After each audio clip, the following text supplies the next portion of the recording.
বন্ধুরা, তোমরা যারা এসব একঘেয়েমি গল্প শুনতে শুনতে ক্লান্ত হয়েছ, তাদের জন্য নিয়ে এসেছি একদম খোলামেলা অডিও গল্প। এসব অডিও গল্পের ওয়েবসাইটের লিংক কমেন্ট দেয়া আছে, আর কিভাবে সাইট থেকে গল্প শুনবে সেটার টিউটোরিয়াল দেয়া হলো। সাইটে ঢোকার পরে এরকম বিজ্ঞাপন আসলে এখান থেকে কেটে দিবেন। যে গল্প শুনতে চান সেটাই ক্লিক করার পর যদি অন্য জায়গায় নিয়ে যায় তাহলে ব্যাক বাটন চাপ দিতে হবে। তারপর আবার গল্পের উপর ক্লিক করতে হবে। তারপর এই জায়গা থেকে প্লে বাটনে ক্লিক করতে হবে। প্লে বাটনে ক্লিক করার পর যদি আবার বিজ্ঞাপন আসে তাহলে বিজ্ঞাপন এখান থেকে কেটে দিতে হবে। আমার শ্বশুরমশাইয়ের একটা পুরনো বাড়ি ছিল, যেখানে কয়েকজন পুরনো ভাড়াটে বহুদিন ধরে থাকতেন। নামমাত্র ভাড়ায় থাকলেও শ্বশুরমশাই কখনো তাড়া দেননি কাউকে। তিনি আর শাশুড়ি মা চলে যাওয়ার পর একমাত্র মেয়ে হিসাবে আমার স্ত্রী সেই বাড়ির মালিকানা পায়। স্বাভাবিকভাবেই বাড়ির খেয়াল রাখা আর মাসে মাসে ভাড়া তোলা এই দায়িত্ব এসে পড়ে আমার ওপর। আমি 2-3 মাস পর পর গিয়ে ভাড়াটেদের সঙ্গে দেখা করতাম, গল্পগুজব করতাম আর ভাড়া নিয়ে ফিরতাম। এই কয়েকবার যাওয়া আসার মধ্যে বেশিরভাগ ভাড়াটের সঙ্গেই একরকম আত্মীয়তা হয়ে যায়। তবে 3 জন ভাড়াটে সদস্য ছিল যাদের আলাদা একটা আন্তরিক টান অনুভব করতাম। বিপাশা বৌদি, অরুণিমা বৌদি আর রমা কাকিমার মেয়ে সঞ্চিতা। এরা সবাই বয়সে অপেক্ষাকৃত তরুণ।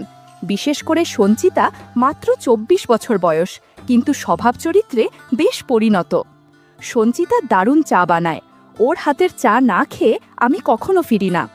এক দিন ও যখন চায়ের কাপটা আমার হাতে দেয়, ওর হালকা হাসি আর চুপচাপ চোখের দিকে তাকিয়ে থাকা কোনো কারণে মনটা একটু অন্যরকম হয়ে ওঠে। কিছু বলি না, শুধু এক চুমুকে চা খেয়ে নিই। বিপাশা বৌদি একটু আধুনিক ধাঁচের। বাড়ির ভেতর সবসময় একটা ঢিলেঢালা নাইটি পরে ঘুরে বেড়ান, যেন কারো তোয়াক্কা করেন না। আমি যখন ওনার ঘরে ঢুকি, উনি পাশে বসে ভাড়া গুনে হাতে তুলে দেন। আলগা হাসি দিয়ে বলেন, আজ একটু দেরি হয়ে গেল গো, কিছু মনে করো না। আমি কিছু বলি না, কিন্তু তার উপস্থিতি বেশ নজরকাড়া। অরুণিমা বৌদি একটু গম্ভীর ধরনের, তবে মনটা নরম। ওনার স্বামী বাইরের শহরে কাজ করেন, মাসে একবার মাত্র বাড়ি আসেন। যখন আমি ভাড়া তুলতে যাই, বৌদি সাধারণত শাড়ি পরে থাকেন, কিন্তু অনেক সময় দেখা যায় আঁচলটা গুছিয়ে রাখতে পারেন না ঠিকঠাক। আমি চুপচাপ মাথা নিচু করে থাকি, কিন্তু উনি হয়তো টের পান আমি একটু অস্বস্তিতে পড়ে যাই। উনি তখন মুচকি হেসে বলেন, চা খাবে 1 কাপ? আজকে কেউ বাড়ি নেই, আমি একা। একদিনের কথা, আমি গিয়েছি ভাড়া তুলতে। বৌদি একা ছিলেন। বললেন, আজ টাকাটা দেওয়া হচ্ছে না, পরে একদিন এসো। আমি বললাম ঠিক আছে, পরের বার এসে নিয়ে নেব। কথা বলতে বলতেই হালকা গল্পে আমরা ঝুঁকে পড়ি। জানালা দিয়ে রোদ আসছে, ঘরটা একটু শান্ত, আর ওনার গলার স্বরে একটা আলাদা কোমলতা কাজ করছিল। আমি আর বাড়িয়ে কিছু বলিনি, শুধু চা খেয়ে উঠে এসেছি। একটু সময় পরেই অরুণিমার শাড়ির আঁচলটা ধীরে ধীরে একপাশে সরে গেল, আর ব্লাউজের সামনের কাপড়টা একটু হেলে পড়ে খানিকটা আলগা লাগলো। আমি না চাইতেও তাকিয়ে পড়েছিলাম, চোখ ফিরিয়ে নিতে পারছিলাম না। অরুণিমা সেটা ঠিকই বুঝে নিল। মুখে হালকা এক দুষ্টু হাসি এনে বলল, সমর, বাড়ি ভাড়া দিতে পারো বা না পারো, আমি তোমায় খালি মুখে ফিরাবো না। বন্ধুরা, ইউটিউবের গল্পগুলো শুনে মজা না পেলে আমার ওয়েবসাইটে দেয়া গল্পগুলো শুনতে পারো। সেখানে প্রতিদিন খোলামেলা গল্প আপলোড করা হয়। কমেন্টে ওয়েবসাইটের লিংক দেয়া আছে। আর একটা কথা, তুমি যখন আমার বয়সী, তখন বৌদি না বলে শুধু অরুণিমা ডাকলেই যেন বেশি ভালো লাগে। আমি একটু থেমে হেসে বললাম, মানে? সে ঠোঁটের কোণে হাসি রেখে বলল, যেটা ভাবছো সেটাই বলেছি, ভয় পেও না, আমি রাগ করব না। তার কথায় আমি থতমত খেয়ে গেলাম। বুকের ভেতরটা ধুক ধুক করে উঠল। আচমকা ওর আঁচলটা একেবারে নিচে পড়ে গেল, কিন্তু আশ্চর্যভাবে অরুণিমা সেটা তোলার কোনো চেষ্টাই করল না। আমি অপ্রস্তুত হয়ে চোখ নামিয়ে ফেলতে চাইলেও পারলাম না। কিছুক্ষণ চুপ করে থেকে ও বলল, তুমি চাইলে এটা তুলে দিতে পারো, এতে তো কোনো ক্ষতি নেই, বরং সাহায্যই হবে। আমি দ্বিধায় পড়ে গেলাম। মনে হচ্ছিল কিছু একটা বলার দরকার ছিল, কিন্তু গলা দিয়ে কিছু বেরোচ্ছিল না। আমি দাঁড়িয়েছিলাম, আর অরুণিমা আমার চোখের দিকে তাকিয়ে বলল, এইভাবে দাঁড়িয়ে থাকলে তো হবে না, ভয় পাচ্ছ নাকি? আমি কিন্তু ঠিক তোমার মতোই একজন মানুষ, একটু মনের কথা শেয়ার করতে চাইছি মাত্র। আমি মাথা নাড়লাম না। ভয় পাইনি ঠিক, কিন্তু কিছুটা অস্থির লাগছিল। ওর পাশে গিয়ে বসলাম। অরুণিমা তখন একটু ধীরে বলল, তুমি জানো, আমার স্বামী অনেক দূরে চাকরি করে, মাসে একবার আসে, তাও 2-1 দিনের বেশি থাকে না। বাকি সময়টা আমি একা, কোনো কথা বলার মানুষ নেই, নিজের শরীর মন দুটোই চুপ করে পড়ে থাকে, আর এই নীরবতা খুব কষ্টের। আমি মনোযোগ দিয়ে শুনছিলাম, ওর চোখে যেন একটা চাপা অভিমান ছিল। তুমি যদি আমার বন্ধু হয়ে থাকো, অরুণিমা বলল, তাহলে বুঝবে সব নারীর দরকার শুধু স্পর্শ না, দরকার কারো মনোযোগ, আদর, যত্ন। আমি তো তোমার কাছ থেকে কোনো বড় কিছু চাইছি না, শুধু চাই কেউ একটু আমাকে মানুষ হিসেবে দেখুক, অনুভব করুক। আমি কিছু বললাম না, শুধু মাথা নিচু করে ওর পাশে বসে রইলাম। চারপাশে নীরবতা, জানালার বাইরে তখনও বাতাস বইছে। অরুণিমার কণ্ঠে হালকা কাঁপুনি, কিন্তু চোখে ছিল একরাশ আন্তরিকতা। আমরা দুজনেই কিছুক্ষণ চুপ করে বসে থাকলাম, কোনো কথা বললাম না, তবু যেন অনেক কিছু বলা হয়ে গেল। সেদিন বিকেলের পর থেকেই আমার আর অরুণিমার সম্পর্কটা যেন এক অদ্ভুত জায়গায় পৌঁছে গেছিল। আমরা পরস্পরের কাছে একরকম স্বস্তি খুঁজে পেতাম। শারীরিক আকর্ষণ হয়তো ছিল, কিন্তু তার চেয়েও বড় ছিল একে অপরকে বোঝার চেষ্টা। আমি প্রায়ই সন্ধ্যার পর ওর ঘরে গিয়ে বসতাম, একটা চা, একটু গল্প আর মাঝে মাঝে নীরবতা। একদিন সন্ধ্যায় হঠাৎ অরুণিমা ফোন করে বলল, কি গো সমর, আমাকে একেবারে ভুলেই গেলে? এদিকে মনটা খুব অস্থির হয়ে আছে, একা একা ভালো লাগে না। ওর গলায় কেমন যেন টান ছিল। আমি দেরি না করে সেদিনই চলে গেলাম। ঘরে ঢুকে একটু চমকে উঠলাম। অরুণিমার পাশে বসেছিল তার বান্ধবী বিপাশা, যাকে আমি আগেও কয়েকবার দেখেছি। দুজনেই খুব স্বাভাবিকভাবে বসেছিল, কিন্তু তাদের চোখে মুখে একটা চাপা উত্তেজনা কাজ করছিল, যেটা আমি আগে কখনো দেখিনি। আমার দিকে তাকিয়ে অরুণিমা মুচকি হেসে বলল, আজ তো আমি একা নই, আমার একমাত্র সত্যিকারের বান্ধবীকেও আজ ভাগ করে নিতে চাই তোমার সাথে। মানে ও আজ একটু ভালো সময় কাটাতে চায়। বিপাশাও একা থাকে, অনেক অভাব থাকে মনে। আমি একটু থমকে গেলাম, কিন্তু ওদের হাসি মুখ দেখে বুঝলাম কোনো জোর জবরদস্তি নয়, এ যেন একসাথে কিছু ভাগ করে নেওয়ার মতো। ঘরে বাতাসটা ভারী লাগছিল। আমি চুপচাপ গিয়ে বসতেই অরুণিমা আমার হাত ধরে বলল, ভাড়া তো আগেই মাফ করেছিলে, কিন্তু তুমি যে আমাকে কিছু দিয়েছিলে সেই দিন, সেটার কথা আজও মনে পড়ে। সেই ভালোবাসা, সেই যত্ন, ওটা পেলে ভাড়ার দরকারই পড়ে না। বিপাশা একটু লাজু পলায় বলল, আমিও কিন্তু চাই কেউ আমাকে একটু সময় দিক, কিছু অনুভব করুক। আমি কাউকে খুব বেশি চাই না, শুধু চাই কেউ যেন আমায় গুরুত্ব দেয়, পাশে থাকে। আমি অবাক হয়ে গেলাম। দুটি নারীর মুখে এমন সরল কথা, কোনো শারীরিক ভাষা ছিল না, ছিল শুধু চাওয়ার অভিমান। তাদের পাশে বসে আমি অনুভব করলাম এ সম্পর্কটা কোনো খেলাধুলা নয়, এ একরকম চাপা না বলা অনুভব, যেটা বুকের ভেতর জমে থাকে। বন্ধুরা, ইউটিউবের গল্পগুলো শুনে মজা না পেলে আমার ওয়েবসাইটে দেয়া গল্পগুলো শুনতে পারো। সেখানে প্রতিদিন খোলামেলা গল্প আপলোড করা হয়।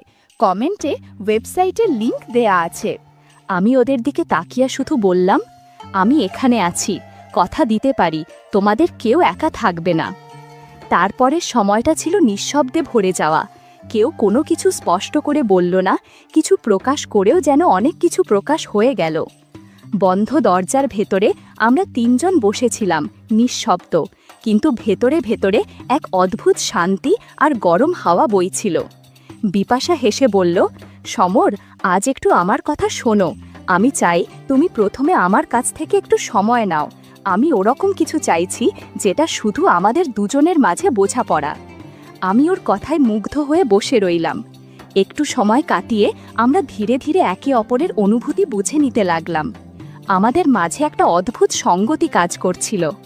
অরুণিমাও পাশ থেকে একটু হাসি দিয়ে বলল, সমর, আজ আমরা তিনজন একটু কাছাকাছি হব, সবাই মনের কথা শেয়ার করব, যাতে কেউ একা না পড়ে। আমরা তিনজন মিলেমিশে অনেকক্ষণ কথা বললাম, মায়া করলাম, আর একে অপরের পাশে থাকার প্রতিশ্রুতি দিলাম। সব কথা না বলে শুধু চোখে চোখ রেখে বোঝার চেষ্টা করলাম। সেই সন্ধ্যায় বন্ধ ঘরের ভিতরে একটা শান্তি, একটা কোমলতা ছিল, যা কথায় প্রকাশ করা কঠিন। আমরা শুধু ছিলেন তিনজন একসাথে, মানসিক বন্ধন গড়ে উঠছিল। 10 মিনিট বিশ্রাম নেবার পর আমি আবার অরুণিমার পাশে গিয়ে বসলাম। ওর সঙ্গে সময় কাটানোর মধ্যে যেন একটা অদ্ভুত শান্তি আর আরাম খুঁজে পাচ্ছিলাম। ওর চোখে যে মায়া, সে মায়ায় আমি নিজেকে হারিয়ে ফেলতে চাইছিলাম। ওর হাসি, কথা আর ছোট ছোট স্পর্শ সব কিছু মিলিয়ে একটা গাঢ় সম্পর্কের সূত্র তৈরি হচ্ছিল। অরুণিমা বলল, সমর, আজ একটু সময় আমাকে দাও, কিছু কথা বলবো তোমার সঙ্গে, যা আমাদের আরও কাছাকাছি নিয়ে যাবে। আমি ওর কথা শুনে শুধু মাথা নাড়িয়ে সম্মতি জানালাম। আমার মনে হচ্ছিল ওর কথাগুলো এমন যা শুনে জীবনটা আরও সুন্দর হয়ে উঠবে। আমরা দুজনে একসাথে বসে অনেকক্ষণ নীরব থেকেও অনেক কিছু বুঝতে পারছিলাম। ওর হাতে আমার হাত রেখে, চোখে চোখ রেখে আমাদের মধ্যে একটা বোঝাপড়া তৈরি হচ্ছিল, যা কথায় বলা সম্ভব না। সময় যেন থেমে গেল, শুধু আমরা দুজনেই ছিলাম। অরুণিমার গলার স্বর ছিল কোমল আর মন ছুঁয়ে যাওয়ার মতো। সে বলল, সমর, এই সময়গুলো খুব মূল্যবান। আমাদের জীবন যতই ব্যস্ত হোক, এসব মুহূর্তে আমরা একে অপরকে অনুভব করতে পারি, সেটা খুব দরকার। আমি এক প্রকার আত্মবিশ্বাসে ভরে উঠলাম। জানলাম ওর পাশে আমি ভালো আছি। ওর মৃদু হাসিতে ছিল এক ধরনের বিশ্বাস, যেটা আমাকে নতুন শক্তি দেয়। আমি বুঝতে পারছিলাম শুধু কথা বলা নয়, এই সম্পর্কটা মানসিক বন্ধন, যেখানে বোঝাপড়া আর সম্মান মুখ্য। বিকেলটা ছিল এমন যখন শব্দ কম, অনুভূতি বেশি ছিল। আমরা দুজনেই জানতাম এই ছোট ছোট মুহূর্তগুলোর মধ্যে আমাদের ভবিষ্যতের একটা রং লুকিয়ে আছে। আমাদের জীবন হয়তো অনেক সমস্যায় ভরা, কিন্তু এই সম্পর্ক আমাদের শান্তি দিচ্ছে। সেই সন্ধ্যায় আমি অনুভব করেছিলাম জীবনের সুখ আসলে বড় বড় কথা নয়, ছোট ছোট এই অনুভূতিগুলোই আসল সুখ। অরুণিমার পাশে বসে থাকা, ওর কথা শোনা, ওর হাসি দেখা, এই সবই আমার জীবনের সবচেয়ে বড় পাওয়া। আমি চুপচাপ বসেছিলাম, কিন্তু আমার মনে ছিল অনেক আশা আর স্বপ্ন, যা ওর সঙ্গে ভাগ করে নিতে চাই। আমরা দুজনেই বুঝেছিলাম জীবনের এই খুশির মুহূর্তগুলো ধরে রাখা খুব জরুরি। সেই সন্ধ্যার আলো নরম আর বাতাসে একটু ঠান্ডা ভাব ছিল। আমরা তিনজন, আমি, অরুণিমা আর বিপাশা একসঙ্গে বসেছিলাম, চুপচাপ সময় কাটাচ্ছিলাম। কথা না হয়তো খুব বেশি বললাম না, কিন্তু আমাদের চোখে চোখ রেখে বোঝাপড়া ছিল গভীর। জীবন কত কঠিনই না হোক, এই মুহূর্তগুলো যেন একটু শান্তি আর ভালোবাসা নিয়ে আসে। আমাদের মধ্যে সেই দিন একটা অদ্ভুত বন্ধন গড়ে উঠেছিল, যা শুধু বয়ানের মাধ্যমে বোঝানো যাবে না। সেটা ছিল বিশ্বাস, ছিল মায়া, আর ছিল একে অপরের প্রতি গভীর শ্রদ্ধা। জীবনের ঝড় কিংবা পরীক্ষায় আমরা হয়তো হারিয়ে যাব, কিন্তু এই সম্পর্ক আমাদের পথ দেখাবে, মন শক্ত রাখবে। জীবন যেমনই হোক, আমরা তিনজন একে অপরের পাশে থাকার প্রতিশ্রুতি দিলাম। বুঝলাম সত্যিকারের সুখ কোনো বহুল আলোড়িত ঘটনা নয়, বরং ছোট ছোট ভালো মুহূর্তগুলোতে লুকিয়ে থাকে একটা হাসি, এক টুকরো সময় আর এক একজনের জন্য খোলা মন। আমার মনে হলো এই গল্প শেষ নয়, বরং নতুন কোনো যাত্রার শুরু, যেখানে থাকবে ভালোবাসা, বিশ্বাস আর অম্লান বন্ধুত্বের বন্ধন। আর আমি জানি এই বন্ধনই আমাদের জীবনের সবচেয়ে বড় শক্তি হবে। তাই সেই সন্ধ্যা থেকে আমি ঠিক করলাম, যতই জীবনের পথ কঠিন হোক, আমরা একসাথে থাকব, একে অপরকে বুঝব আর একে অপরের সুখে আনন্দ পাব।